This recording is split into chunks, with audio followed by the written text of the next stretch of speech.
Hey guys, it's that Dividend guy coming at you with another Robinhood portfolio update. Happy Tuesday. Hopefully everybody's having a GGD, a great green day in the market. You know I always wish the best for my viewers and subscribers. So guys, today we're going to go over the overall portfolio performance. We're going to go over my buying power, what I plan on doing with that, the individual holdings and how they are performing, and talk about how I want the portfolio to be sized, as in if I didn't have the positions I have, what would be my top 3 investments, right? I wanted to jump into that, kind of give you guys a little bit of insight on my plans for the future of the portfolio. So as of today, we're up over $100, about 0.2%. For the 1 week mark, we're up $363, up about 0.71%. 1 month mark, we are up $1,300, up about 2.7%. The 3 month mark, we're up $4,200, up almost 9%. Year to date, we're up $1,500, up 3.16%. For the 1 year mark, we are up around $700, or right around 1.4%. And then all time, we are up $16,067.77, or a total return of around 46% all time, which is awesome. I mean, if you look at this, it shows that over time, even this is COVID, elections, anything that's happened in the past 5 years, it doesn't matter what goes on. As long as I stay invested, I'm going to be making money. And the beautiful thing that I love about dividend investing, guys, is that even when this happens, right? Even when this big dips like this, dips like that, or dips like that happen, that is a buying opportunity. That means that stocks inside of my portfolio are dropping, which means I have opportunities to make a better overall return. And that's something I'm looking forward to. And as I pay debt off, I'm going to be deploying more cash into hopefully positions like that. I have a few that I've been looking into. I talked about Hershey's yesterday. Dollar General was one of those, but it is going up a little bit. So by the time I have the cash, I'm sure Dollar General is going to be going up because the theft isn't going to last forever. So I'm going to jump right in, guys. We have $86.89 worth of buying power right now. That is just going to sit pretty and keep compounding. I'm going to keep adding dividends and letting them sit there in the brokerage account just so I have extra cash to really deploy if there is a big correction in something like a Visa or an Apple or even a Berkshire. Those are going to be the stocks that I'm really focused on. But of course, I'm not going to hesitate if there is a deal that is not one of my core, holdings that I'm looking to grow. I will still allocate capital to those positions because I want that dividend income to keep growing. So, jumping in, first, we have Realty Income. This is a monthly dividend payer, 170 shares, $8,800 worth of market value, $65 is our average cost. 17% of the portfolio is in Realty Income. Today we're down about $90, down about 1%. Total, we're down $2,200, down almost 20%. And we have a dividend of $42.58 coming to us on March 15th. Guys, that dividend income is already up, given the fact that we have 166 shares as of record of this dividend being paid. And now we have 170. So this monthly dividend that's coming in from Realty Income, as long as it stays sustainable and as long as it keeps being paid, which I don't think they will have an issue with that, I will be making more money every month. So that's just going to keep adding to that cash pile. And I'm going to sit and wait for a good opportunity if one presents itself. Next, we've got Coca-Cola, 15 shares, about $900 of market value. Average cost is right around $61 per share. 1.74% of the portfolio is on Coca-Cola. Today we are down $3. Total, we're down about 15, down about 2% on Coca-Cola. This is one of my favorite stocks. If I were to rank it, it'd be in my top 2 or 3. Apple is my favorite, followed by either Coca-Cola or Visa. Those are interchangeable. Honestly, though, when it comes to products that I use every single day, Coca-Cola, I crack one open at least once a day. I drink at least one Coca-Cola product, whether it be Sprite, Coca-Cola, Powerade, whatever, I drink it, right? And then, of course, there is Visa, which is the card I use to swipe and pay. It's my debit card, my credit card I have with Visa. So I interact with these companies every day. And then, of course, I love Apple. I don't personally own a Apple phone, but it is one of my favorite investments. So Coca-Cola is in that top three. These are my golden goose eggs. These are ones that I want to own for, 20 to 50 years, unless something in the business model changes. But I've selected these companies because I believe in their business model for the extreme long term. So Coca-Cola is one of those that I did want to buy more of. Right now I'm in between jobs, so I won't be allocating any more capital other than the dividends that come in, because I'm on the job hunt right now. But I wanted to be able to say I had 100 shares of Coca-Cola by the end of the year.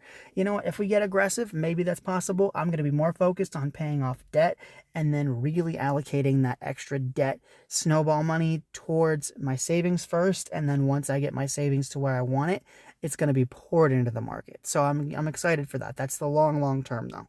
First, I got to get a job. Then I got to pay off my debt, and then get my savings where I want it. So investing is still, it's a beautiful thing because I'm not solely focused on it anymore due to my choices that I've made. I needed a car, so I have about a $5,000 car loan and about $3,000 in credit card debt due to going on a cruise. But I think it's worth it. I'll pay it off eventually. I'm not super worried about it, but it does derail my focus towards investing. But next, we've got Altria. Now, this is one that I get a lot of questions about. I get flack for owning. I was a smoker for a few years, guys, on and off. I didn't actually smoke a Marlboro. I prefer Lucky Strike. For a long time, I smoked Camel, and then I did Lucky Strike because I watched Mad Men, and I'm too influenced by what I watch. But I wanted to own the biggest and best brand that tobacco had to offer, and that is Marlboro. So I decided that this is going to be one of my cash cows. This is going to produce a heavy amount of dividend income, a lot of great cash flow to buy better quality companies. Now, I'm not opposed to buying more. I've got 320 shares, $12,700 of market value. As of right now, our average cost is $47.27. About 25% or a fourth of the portfolio is in Altria. Today we're at $56 total. We're down nearly 2,400, down 16%. And one of the questions I get asked a lot is, why do you own this? I own it because I smoked for a while and I want to get some money back out of it. So I actually had coworkers at one of the jobs that I'd worked prior, and he spent a carton. He spent money on a carton of cigarettes every single week. Say that carton, I don't know, I'm guessing it's like $70, right? Well, I get paid $300 a quarter. So I have enough now to have a smoking habit, but I'd rather redeploy that into the stock market. So that's how I look at it. I'm using what I'm technically buying a product I used to use, and that product that I'm no longer addicted to is going to fuel my future returns. So I know it's a sin stock. I know it's not everybody's favorite investment. I understand if you have moral issues with someone owning a stock like this or you personally owning a stock like this, but my reasons for it are I literally paid into this industry, not this company specifically, but I did pay into this industry and I want to get some money out of it, right? Next, we've got Apple. This is in my top 3 favorite stocks. They are going down right now simply because they are out of the electric car game, which, let's be honest, they weren't even in the electric car game. So it's not like they, put billions of dollars into an electric car, put it out against Tesla, and Tesla shit all over them and crapped all over their car. And they had an update in the middle of the road and somebody, flew off a bridge or something. It's not like they actually produced a car. They did do some research into that. I believe they allocated some capital, but they have more than enough capital sitting around to make sure that their company is more than afloat, so they don't have to worry about it. And now they can reallocate that capital into something that's making them more money. I know the iPhone is a cash cow. The ecosystem is a cash cow. They have a lot of positivity and positive growth operations within the business. They have a lot of very good products, and the ecosystem is within the top 1% of all businesses. It is the most valuable brand in the world. I believe it is. If it's not still, it's one of the most valuable companies in the world. So I love Apple, right? I'm not buying it on this dip because I know it's not low enough. But I've got one share of this phenomenal company. This is one of my favorite companies. I watched the Jobs movie with Ashton Kutcher a lot. So I love this company. I have a market value of $170 right now. Average cost is around $133. Just an eyedropper amount within the portfolio of 0.33%. That is going to change in time. This is one of my favorite stocks, so it will be a bigger position. I just don't have the cash to allocate right now. Down $5 today. Total, we're up $37. I have a 28% return on Apple. Damn, I really wish that this would go down to 130 again. I want to see it drop like $40 a share before I buy another share. So I'm going to be sitting and waiting a while for this to drop. But when it does, I want to be in a position, hopefully, that I can take advantage. Then I've got AbbVie. 95 shares, around 17K worth of market value. 95.19 is our average cost. 33% of the portfolio is in AbbVie. Today we're up $180. Total we're up nearly $8,000, up 87.5%, almost 88% on AbbVie. This is by far my favorite investment that I've made, best investment that I've made in my career. Just did an old school Buffett / Ben Graham arbitrage deal. So gotta love that, right? It worked out really well. I've considered taking gains in the past, but I'm just gonna let it ride. So next we've got T. Rowe Price, 100 shares, $11,000, $11,600 worth of market value. Average cost is right around $110 a share. 22% of the portfolio is in T. Rowe Price. Today we're down $43. Total we're up nearly $640. We have about a 6% return. Now this is one of those that is a little bit deceiving. I believe I went through this yesterday as well. But if you look at the 52-week high, it says as of right now it's 132. So I have about, say, $20 worth of upside per share. That's not how I look at this company. So if you look at it between the last year, its 52-week high was 132. I bought it around here, right? This is where I believe the company can be, in that $180 to $200 range. And at those prices, I would be making a killing. I would nearly be doubling, pretty much doubling my money at that 220, around that 220 range. So I'm happy to sit here, hold the company, rake in the dividends. They have a low payout ratio, love the business, understand the business model. They're a dividend aristocrat. It's one of those kind of boring companies that fly under the radar, but it is one of those steady cash cows. And I do understand that there's a little bit of a disruption when it comes to their business model, but I think they can hold fast, keep raking in the profits, keep raking in those management fees for their overall business model, which is technically exactly what the S&P does. They just have their own mutual funds instead of they are pretty much, think of them like as a Vanguard or a BlackRock or Fidelity. They pretty much do the same thing. So they run their own funds and collect management fees based upon the amount of customers they have, which is their funds for operations, or AUM, assets under management, and based upon that number they get fees every single year. That's pretty much their business model. They have customers that pay them fees for managing their mutual funds. So I understand the business, love the business model, think it's, of course, a long-term compounder, believe in it for the long term. It's just not my favorite company, but it is one I understand thoroughly, and I do want to put more cash in if it goes down. This is one of those companies that I wish I would have bought a little bit more, and I wish I wouldn't have sold out of it like I did, but I want to hold it for the long term now. And I think it's going to be one of those that you see, if I'm patient and I'm smart about the way I invest, I think it could be an AbbVie part 2. I could see this company going back up to, say, like $200 a share, and I would be doubling my money with nearly a 50% return. And that would be around a $22,000 position. So I'd be very happy and excited to see that happen. And I'm patient and I have time to wait. So with that being said, guys, we can take a look at the watch list. So, of course, I've got Visa. This is the only dividend-paying stock that I have for the portfolio that I want to add. So they are up. They're always up. They're rarely down. This is one of those that you might as well just shut up and buy, which I need to do. I just need to pull the trigger and buy it. I've been waiting for way too long. If I would have bought it last year like I wanted to, I could have gotten it around $220 to $230, and I would already be up around $40 a share, around 20. I'd have a 25% return within the past year. So I'm dumb and haven't bought it yet, essentially. Then I have 3 more stocks in the growth category. So I have one more dividend paying stock, which will put me up to 7 stocks, and I wanted 10 total. And I do understand that some of the companies within the portfolio, as in Realty Income, doesn't grow the dividend very fast. Coca-Cola doesn't. Altria doesn't. Apple does sometimes.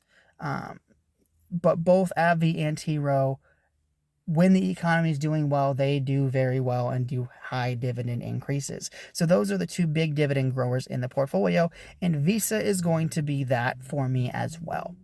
But the difference is I'm 28, so I have around 22 to 25 years to invest yet. So Berkshire is one of those, I'm going to hold it because I love Warren Buffett. Regardless of if Buffett's there, I know Munger just passed away, but regardless of who's running Berkshire, I have faith in the businesses. Regardless of if it's Buffett at the helm or if it's Todd or Ted or whoever's allocating capital there, Ajit Jain, or I can't remember the other guy's name, but I know he was a part of Berkshire Energy.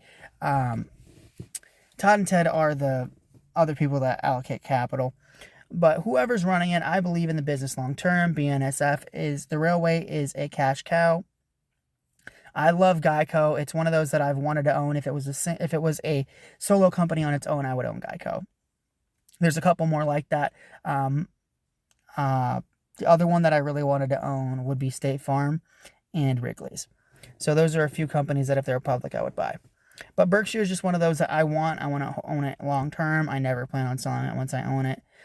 Next up, for the growth category, we've got Google. I need to own this company because I have a YouTube channel. I post videos on YouTube. Google owns YouTube. I use Google search every single day, as do millions of other people, billions of other people. So it's a no-duh investment for me. Like I said, I'm in my late 20s, and I could see holding this company, given that there's no huge disruption or change in the market. I could see holding this until I'm 50, and I wouldn't have an issue with that, whether it pays a dividend or not. And then, of course, we got Meta. So this is the one that I talked about yesterday. I had an opportunity to buy it at 88, or around 100, and I didn't buy it because I'm stupid. So I want to make up for that mistake, but I don't want to buy it at any price. I want to get it around, if I could get it around $100 again, I would jump into it, of course. But given how much it's risen up, I'm going to be sitting pretty and waiting to buy it. So as of right now, I'm going to be focused on getting a share of Visa as soon as I can. If they're at a bargain. If not, I'll just keep investing into, right now, Realty Income and Altria. With that being said, guys, let me know how your guys' portfolio has been going. How has the market been treating you? And what is the stock you guys are looking at? I've been looking at Hershey's. I've looked at Dollar General. I looked into PayPal for a while. I would just rather own Meta than PayPal. That's one of the things I'll talk about real quick.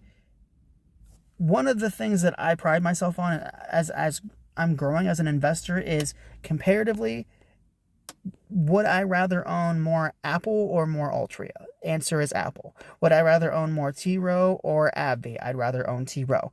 But would I rather own Visa or Altria? I'd rather own Visa. So a lot of the positions that I own, I would rather own another stock, but given the fact that I have such a high gain, I don't want to sell it and pay taxes on those gains. So I don't mind locking in those profits and holding that dividend income to use to buy something like a Visa or a Facebook or a Berkshire or a Google. So that's one of the things that I've been doing as I'm growing as an investor, is I'm asking myself, and this is something Buffett says too, why would you put money into your 14th or 15th best idea if you like Apple the most, or if you like Google the most, or if you like ExxonMobil or whatever the company is? If you're in the oil industry and you understand Chevron and Exxon more than anybody else, you probably shouldn't be putting your money in Nvidia. Invest where you understand, and invest where you have the most conviction. I have no issue holding Apple for the next 10 years. I don't plan on selling it. I owned it in 2018. I sold it because I'm stupid. I have no issue being transparent. I was dumb, right? But I understand the business. I love the business. The only reason that I haven't bought more of it is because of the price. And so when an opportunity strikes, I'm going to jump on it, and I'm going to hold it, and it's going to be another AbbVie for me. So, guys, I just want to thank you so much for being patient with me. Thank you so much for, catching up, hitting me up on Instagram, leaving comments, thumbs up. It really means a lot. I missed YouTube, and I'm glad that I'm back. So I just wanted to say thank you guys so much for watching. Remember to hit the subscribe button on my channel, That Dividend Guy, and I will see you guys in the next video. Take care, guys.